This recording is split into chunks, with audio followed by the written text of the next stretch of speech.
The wedding venue was beautiful. My sister Jennifer had spared no expense. The Ashford estate was one of those historic properties that charged $20,000 just for the privilege of holding your event there. And that didn't include catering, flowers, or any of the other elements that turned a simple ceremony into a production. The gardens were immaculate, white roses everywhere, string quartet playing softly in the background. It was exactly the kind of wedding Jennifer had always wanted. I was sitting at table 7, which should have told me everything I needed to know about my place in the family hierarchy. Not at the head table with immediate family, not even at table 1 with the honored guests. Table 7 near the back with my cousin Marcus, who everyone avoided because he talked too much about cryptocurrency, and my Aunt Helen, who'd been divorced 3 times and liked to tell people about each marriage in excruciating detail. Sarah. My mother materialized beside me, looking resplendent in a mother-of-the-bride dress that probably cost more than most people's monthly rent. Patricia Williams had always known how to make an entrance. There you are. We've been looking for you. Jennifer wants all the family together for photos. I'll be right there, Mom. And please try to smile naturally. You always look so stiff in photos. She glanced at my dress, a simple navy blue sheath that I'd bought off the rack at Nordstrom. That's what you're wearing? Yes. It's very plain. I told you this was a formal wedding. Jennifer specifically requested that everyone dress up. This is dressed up, Mom.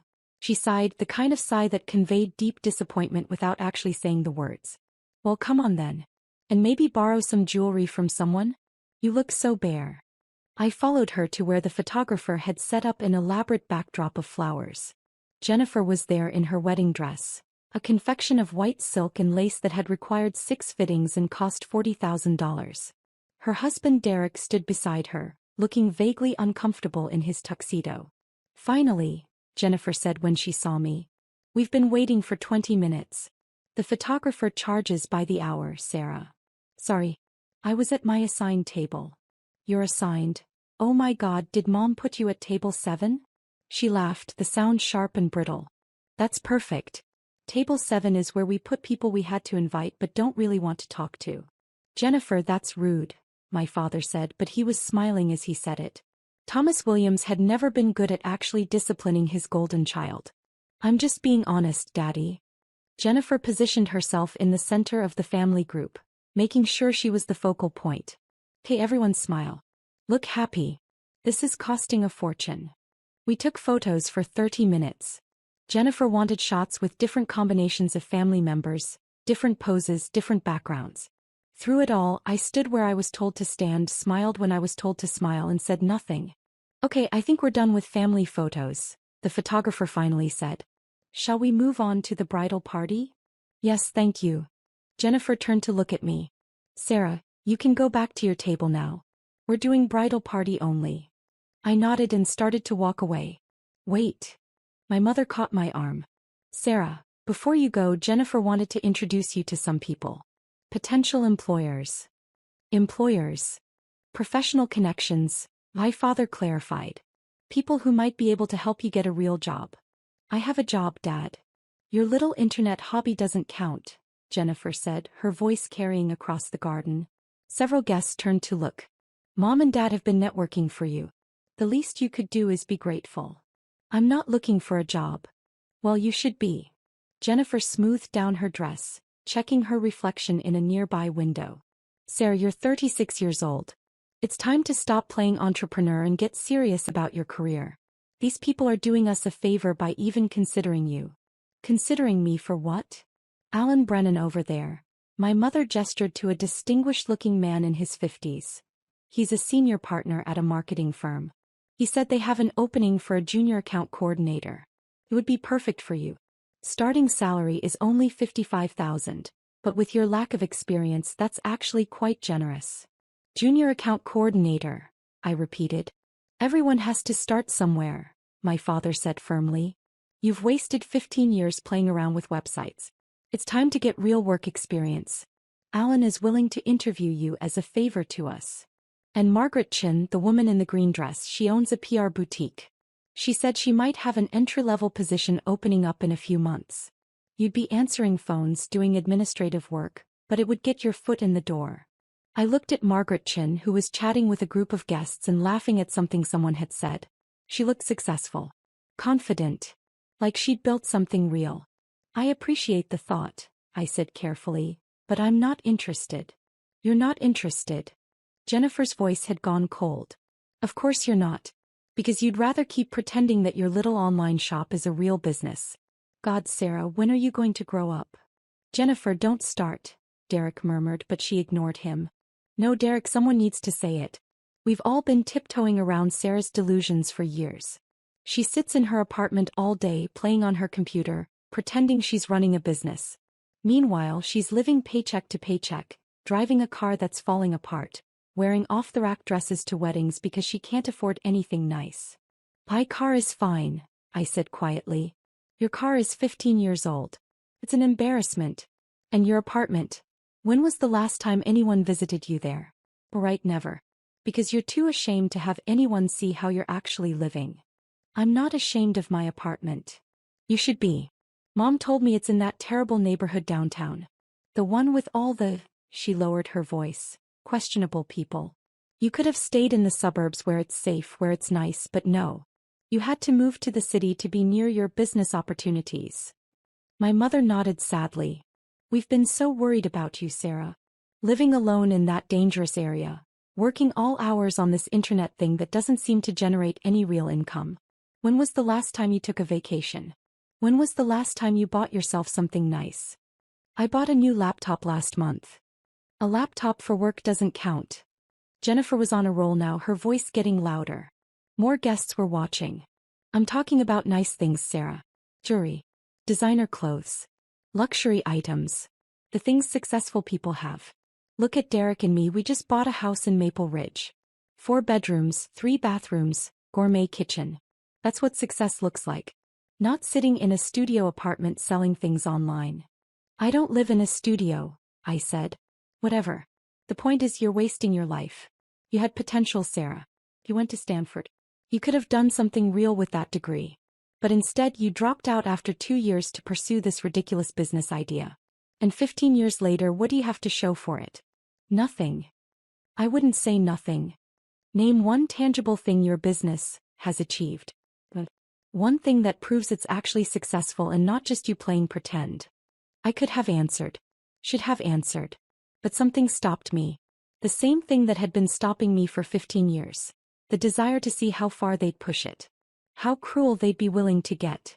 I'm happy with what I've built, I said simply. Jennifer laughed, a harsh sound. Happy. That's what unsuccessful people say when they've given up on actually achieving anything. I'm happy. Well, congratulations on your happiness, Sarah. I hope it keeps you warm in that studio apartment when you're 60 and still haven't accomplished anything with your life. Jennifer, that's enough, Derek said more firmly this time. It's not enough. Someone needs to give her a reality check. Jennifer turned to address the growing crowd of guests who'd stopped their conversations to watch our family drama unfold. My sister Sarah, everyone. She's a cautionary tale. Proof that intelligence doesn't guarantee success. She went to one of the best universities in the country and dropped out to sell things on the internet. 15 years later, she's broke, alone, and still pretending she's a businesswoman. I'm not broke, I said quietly.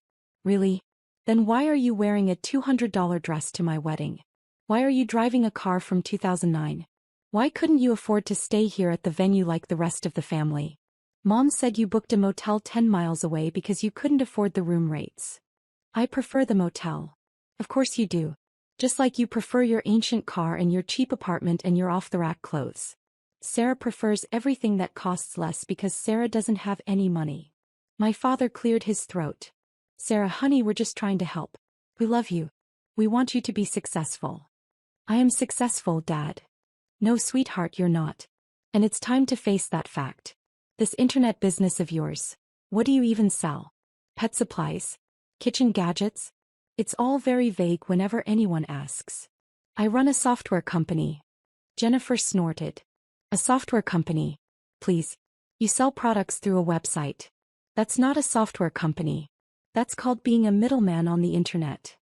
I develop software solutions for e-commerce businesses. Which no one has ever heard of. Name one client. One major client that proves your company is legitimate. I could have named 20. Could have rattled off a list that would have made her jaw drop. But I just smiled and said nothing. See? Jennifer gestured to me triumphantly. She can't name anyone. Because there is no one. There is no real company. There's just Sarah sitting in her apartment, doing who knows what on her computer, pretending she's a tech entrepreneur. The tech industry is very competitive, my mother added, her voice sympathetic. Sarah tried, but she just doesn't have what it takes. And that's okay. Not everyone can be a success story. The important thing is that she learns from this experience and moves on to something more realistic. Which is why we set up these job interviews, my father said. Sarah, please. Talk to Alan and Margaret. Let them help you. It's not too late to start a real career. You're only 36. You could still have a successful professional life if you just let go of this fantasy. It's not a fantasy, I said. Then prove it. Jennifer was almost shouting now. Prove you're actually successful. Show US bank statements. Show us contracts with real clients. Show us anything that proves you're not just a failure who's too stubborn to admit it. The garden had gone completely silent. Even the string quartet had stopped playing. Every single wedding guest was staring at us now, watching the family meltdown with fascinated horror. Derek put his hand on Jennifer's arm. Jen, maybe we should. No. She shook him off. I'm tired of pretending everything is fine. I'm tired of making excuses for her to our friends. Oh, Sarah couldn't make it to dinner because she's working. Oh, Sarah can't contribute to Mom's birthday gift because money's tight. Oh, Sarah can't dress nicely because she spent all her money on her business. I'm done. I'm done covering for her failures. I never asked you to cover for me, I said quietly. You didn't have to ask. That's what family does. We protect each other. We make excuses for each other. But I'm done, Sarah. I'm done pretending you're not an embarrassment. The word hung in the air like smoke. My mother gasped. Jennifer. That's too far. It's not too far enough. Look at her, Mom. Look at what she's wearing. Look at her life. She's an embarrassment to this entire family. We have all these successful people here. Derek's colleagues, my friends from work, Dad's business associates. And they all know that you have a daughter who's a failure. They all know about Sarah and her sad little internet shop that never made anything of itself. I think maybe everyone should take a breath, a voice said from behind me. I turned to see Alan Brennan, the marketing executive my mother had wanted me to meet. He was looking at Jennifer with an expression of deep discomfort. This is a wedding, he continued. Perhaps family disagreements should be handled privately? With all due respect, Alan, this is a private family matter, my father said stiffly. It's not very private anymore, Alan gestured to the 100 guests who were all watching. And I'm not sure I feel comfortable with how this young woman is being spoken to. Sarah is fine, my mother said quickly. We're just having a frank discussion about her future. As her parents, that's our right. It doesn't sound like a discussion. It sounds like an attack. We're trying to help her, Jennifer snapped. She needs tough love. She's been coddled for too long. By whom? Margaret Chin had joined the conversation now, her green dress bright in the afternoon sun. Because from where I'm standing, it looks like she's been doing this alone for 15 years with no support from any of you. You don't understand the situation, my mother said. I understand a family publicly humiliating one of their own at a wedding, Margaret said coolly. That much is very clear. Margaret, please, my father tried. This doesn't concern you. Actually, it does. Because you just told everyone here that I'm supposed to interview Sarah for an entry-level position at my company. Answering phones. Administrative work. Margaret looked at me properly for the first time. Sarah Williams. I didn't make the connection until just now. You're the Sarah Williams. I said nothing. The Sarah Williams who founded Nexus Solutions? The software platform that's revolutionizing e-commerce analytics. The garden seemed to hold its breath. I don't know what you're talking about, my mother said. Nexus Solutions, Margaret repeated louder now. One of the fastest-growing software companies in the tech industry. They provide enterprise solutions for major retailers. Last I heard they were valued at over $7 billion. Jennifer laughed uncertainly. That can't be right. Sarah doesn't. Sarah Williams, Stanford dropout, founded Nexus 15 years ago. Margaret continued. She had her phone out now, pulling up information. Started in a studio apartment in downtown Seattle. Bootstrapped the entire operation.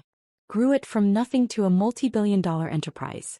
Forbes did a profile on her last year. Called her one of the most successful female tech entrepreneurs in the country. That's impossible, my father said flatly. Is it? Margaret looked at me. You're that Sarah Williams, aren't you? Before I could answer, someone gasped. I turned to see several guests looking at their phones, then at me, then at their phones again. Oh my God, someone said.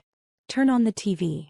The venue had a large television mounted in the bar area, usually kept off during events. But someone had turned it on and it was tuned to CNBC, the financial news network that covered major market movements and corporate developments. The screen showed a breaking news banner. Major tech acquisition announced. And below that, in smaller text, Nexus Solutions valued at $7.2 billion in pending acquisition deal. The reporter was speaking. Stunning development in the tech world today. Nexus Solutions, the enterprise software company founded by tech entrepreneur Sarah Williams, has announced it's being acquired by Amazon for $7.2 billion in cash and stock. This represents one of the largest tech acquisitions of the year. Williams, who founded Nexus 15 years ago and has maintained a remarkably low profile despite her company's success, will reportedly remain as CEO of the division post-acquisition. Sources close to the deal suggest Williams' personal net worth could exceed $3 billion after the acquisition closes. The reporter continued talking, but I couldn't hear over the sound of my mother's sharp intake of breath. Every single person in the garden was staring at me now. Not with contempt or pity. With shock. With awe. With the dawning realization that they'd been at a wedding where the supposed family failure had just been revealed to be worth $3 billion. Sarah, my father said weakly. Is that you? Yes. But you said you sold things online. No. You said I sold things online. I said I ran a software company. You didn't believe me. Jennifer had gone completely white. $7 billion? $7.2 billion is the acquisition price. My personal stake is about 40%, so roughly $3 billion, yes. Though the exact number depends on how the stock portion is valued at closing. $3 billion, my mother repeated as if saying it might make it make sense. Give or take. But you live in a studio apartment. I live in a penthouse downtown. I've lived there for 8 years. It's 3,500 square feet with floor-to-ceiling windows overlooking the bay. You've never visited me, so you wouldn't know that. And your car. My car is a 2009 Honda because I like it and it's reliable and I don't care about driving something flashy. I also own a Tesla and a Range Rover, but I prefer the Honda for daily use. This can't be happening, Jennifer whispered. The dress. My mother gestured weakly at my outfit. The dress cost $200 because I don't think spending thousands of dollars on clothes is a smart use of money. I have plenty of expensive clothes.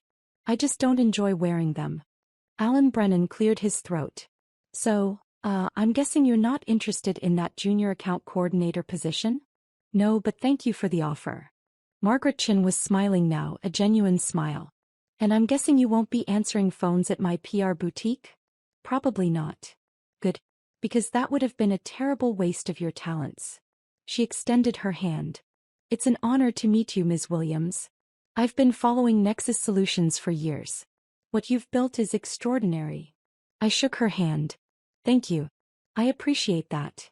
The television was still going, now showing a photo of me from the Forbes article Margaret had mentioned. It was a professional headshot taken in my office with the Seattle skyline behind me.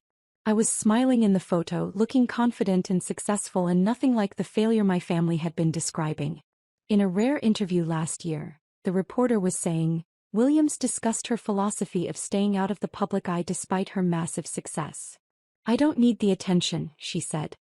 I just want to build good software and solve real problems for clients. Everything else is noise. The reporter continued. Nexus Solutions currently employs over 3,000 people across 12 offices worldwide. The company's software platform is used by major retailers including Walmart, Target and Home Depot, as well as countless smaller e-commerce businesses. Industry analysts suggest the Amazon acquisition could value Nexus technology at an even higher premium once integration is complete. Derek had his phone out, scrolling frantically. It's true. It's all true. Sarah Williams, founder and CEO of Nexus Solutions. Stanford dropout who built one of the most successful enterprise software companies in the industry. There are articles going back years. How did we not know about this? Because you never asked, I said simply. Because you decided who I was and what I'd accomplished, and you never questioned those assumptions. But you never told us, my mother protested. You never said you were successful. I tried. Many times. Remember when I invited everyone to Nexus's 5th anniversary party? The one at that nice hotel downtown? Dad said he wasn't going to waste an evening celebrating my little internet hobby. Remember when I wanted to talk about the company at Christmas 3 years ago? Jennifer told me to stop boring everyone with my business talk. Remember when I offered to help with Mom's remodeling project because I knew a contractor? You said you didn't want charity from someone who was barely scraping by. My father's face had gone gray. We assumed. You assumed I was a failure. And you liked that assumption because it made you feel superior. It made Jennifer's accomplishments seem more impressive by comparison. It gave you all something to look down on. That's not true, Jennifer said, but her voice was shaking. It is true. You've spent 15 years telling everyone I was an embarrassment. Telling your friends I was a failure. Using me as a cautionary tale. And now you're learning that the failure sister is worth $3 billion. The silence was absolute. Even the string quartet seemed afraid to make a sound. A man in an expensive suit approached us. He looked vaguely familiar. Someone from Derek's side of the family, maybe a colleague. Excuse me, but are you really the Sarah Williams? The one who built Nexus? I am. I'm Marcus Reed. I'm a venture capitalist. I've been trying to get a meeting with you for 2 years. I remember your emails. We wanted to invest in Nexus's Series C round, but you turned us down. You turned everyone down. You said you didn't need outside capital. I didn't. We were profitable enough to fund our own growth. Remarkable. Absolutely remarkable. He looked at Jennifer and my parents. Do you people have any idea what she's accomplished? Bootstrapping a software company to a $7 billion valuation? Without venture capital. Without debt. That's virtually unheard of in this industry. She's one of the most successful entrepreneurs of her generation. We're learning that, my father said quietly. More people were approaching now, people from the wedding who'd been watching the TV or reading about the acquisition on their phones. They wanted to meet me, to shake my hand, to ask about Nexus, to talk about the Amazon deal. I answered their questions politely. Yes, the acquisition would close in about 6 months pending regulatory approval. Yes, I'd remain as CEO of the Amazon division. Yes, we were planning to expand into international markets using Amazon's infrastructure. Yes, I was excited about the partnership. Through it all, my family stood frozen, watching this alternate version of their sister and daughter interact with people who actually understood what I'd built. I can't believe this, Jennifer kept saying. I can't believe this is happening. Believe it, Margaret Chin said. She'd stayed close by, seeming to enjoy watching the family dynamic collapse. Your sister is one of the most successful people in this room. Possibly the most successful person at this entire wedding. But she never said anything. She tried. You didn't listen. The wedding coordinator appeared, looking harried. Ms. Williams. Jennifer, we need to move forward with the schedule. The caterers are ready to serve dinner. Right. Yes. Dinner. Jennifer looked dazed. Everyone should go to their tables. The guests began moving toward the reception area, but many of them kept glancing back at me, whispering to each other, checking their phones for more information about the acquisition. Sarah, my father said quietly. Can we talk? Privately. I don't think there's anything to talk about, Dad. Please. Just for a few minutes. I looked at my watch. 5 minutes. I have a conference call with Amazon executives in an hour. Need to get back to my hotel. Your hotel? My mother asked. The Fairmont. Presidential suite. I've been staying there all week while I finalize the acquisition details. But you said you were staying at a motel 10 miles away. No, Jennifer said that. I never corrected her because I wanted to see how far she'd take it. We moved to a quiet corner of the garden, away from the other guests. My parents stood close together, looking smaller somehow than they had an hour ago. Jennifer was crying quietly. Derek looked like he wanted to be anywhere else. "We're sorry," my mother said. "Sarah, we're so sorry. We had no idea." "You had every opportunity to have an idea," I interrupted. "You chose not to. You chose to believe I was a failure because it was convenient. Because it fit your narrative." "That's not fair," Jennifer said. "Isn't it? You told an entire wedding full of people that I was an embarrassment. You said I was a cautionary tale. You tried to set me up with entry-level jobs answering phones. You did all of that in front of 100 people, Jennifer. And you didn't do it because you were concerned about me. You did it because you enjoyed it. Because it made you feel important." "I didn't know. You didn't want to know. There's a difference." I looked at each of them in turn. "I built something extraordinary. I built it from nothing. I built it while you were all telling everyone I was a failure. I built it while you were making excuses for me to your friends. I built it while you were pitying me. And I did it all without your support or your help or even your basic respect." "What can we do?" my father asked. "How can we make this right?" "I don't know if you can. I don't know if I want you to." I checked my watch again. "I need to go. I have that call." "You're leaving?" "But the reception, the dinner." "I was seated at table 7, Mom. Table 7. With the people you had to invite but didn't want to talk to. That tells me everything I need to know about where I stand in this family." "We'll change your seat," Jennifer said desperately. "You can sit at the head table. You should be at the head table." "I don't want to be at the head table. I don't want to be at this wedding anymore. I came because you're my sister and I thought family was important. I was wrong. You've all made it very clear over the years that I'm not really part of this family. That I'm an embarrassment you tolerate." "That's not true," my mother protested. "It is true. And now you're upset because your embarrassment turns out to be a billionaire. Because your failure daughter is more successful than you ever imagined. Because you have to face the fact that you've been wrong about me for 15 years. I started walking toward the parking lot. "Sarah, wait." Jennifer called after me. "Please don't go. This is my wedding." I turned back one last time. "It's a beautiful wedding, Jennifer. The venue is perfect. The flowers are gorgeous. The food will be excellent, I'm sure. You got everything you wanted." "Except my sister," she whispered. "You never wanted your sister. You wanted someone to look down on. Congratulations, you had that for 15 years. But it's over now." I walked to my car, my 15-year-old Honda that I loved, and drove away from the Ashford estate. In my rearview mirror I could see my family standing in the parking lot watching me go. My phone buzzed with texts as I drove. My mother, my father, Jennifer, all of them wanting to talk, to explain, to apologize. I didn't respond. Instead I called my assistant. "Hey Amanda. Can you push the Amazon call back by 30 minutes? Thanks. Also, I need you to schedule a meeting with our PR team tomorrow morning. The acquisition announcement has gotten more attention than we expected. We need to prepare a proper media strategy." "Already done, boss. The requests for interviews are flooding in. Everyone wants to talk to you. Forbes, Bloomberg, Wall Street Journal. Tell them I'll consider interview requests after the acquisition closes. Until then, we're keeping our heads down and focusing on the integration planning." "Got it.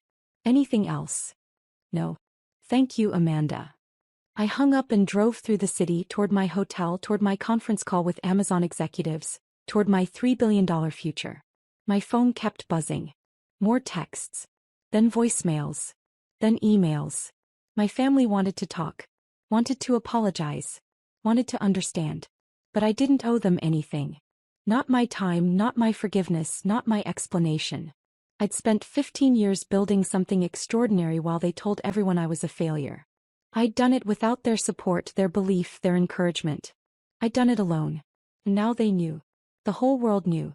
The bride's embarrassment sister was actually worth $3 billion. The family failure had built an empire. The look on Jennifer's face when the news broadcast started, that moment of dawning realization, was worth more than any apology they could offer now. Because that moment was truth. Pure, undeniable truth. They'd been wrong.